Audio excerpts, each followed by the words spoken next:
هو اللہ الذی لا الہ الا ہو، ہوا وہی اللہ، وہی اللہ الذی لا الہ الا ہو، جس کے سوا کوئی معبود نہیں، عالم الغیب والشہادہ، کہ وہ الہ، وہ معبود، وہ اللہ چھپے اور کھلے کو جاننے والا، چھپی چیز کو اور کھلی چیز کو جاننے والا، هو الرحمن الرحیم، وہ مہربان اور رحم کرنے والا، وہ اللہ، کہ وہی اللہ ہے جس کے سوا کوئی معبود نہیں، بادشاہ نہایت پاک، سب عیبوں سے صاف، امن دینے والا،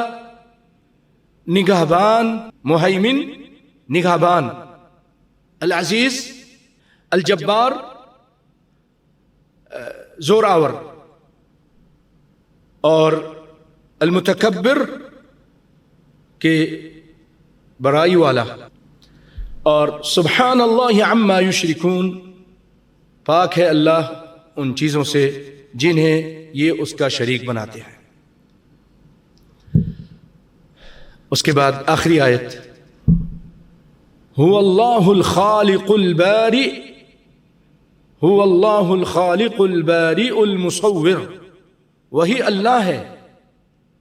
پیدا کرنے والا، بنانے والا، المصور صورت بنانے والا، لہ الاسماء الحسنى، اسی کے لیے اچھے اچھے نام ہیں، یسبح له ما فی السماوات والارض، تسبیح بیان کرتی ہے اس کے لیے جو کچھ آسمانوں میں ہے اور جو کچھ زمین میں ہے، یعنی ہر چیز، خواہ وہ آسمانوں میں خواہ وہ زمین میں، اس کی پاکی بیان کرتی ہے۔ وَهُوَ الْعَزِيزُ الْحَكِيمُ، اور وہی غالب ہے اور حکمت والا ہے۔ یہ جو آیتیں ہیں هو اللہ الذی لا الہ الا ہو سے لے کر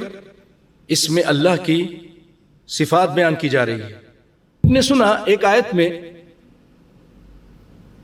کہ عالم الغیب والشہادہ،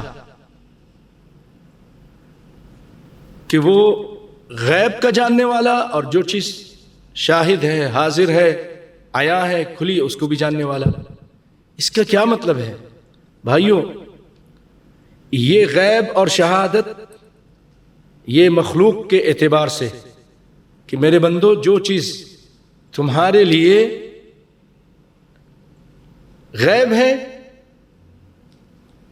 اور جو چیز تمہارے سامنے کھلی ہے، مخلوق کے اعتبار سے، ورنہ اللہ کے لیے تو غیب اور شہادت سب برابر ہے۔ جو چیز زمین کے اوپر ہے وہ بھی، جو زمین کے نیچے ہے وہ بھی، جو چیز آپ کے زبان سے نکل رہی ہے وہ، جو آپ کے دل میں ہے وہ، جو آپ کہہ رہے ہیں بات اور دل میں اس کے عکس ہے، وہ سب یہاں ہے۔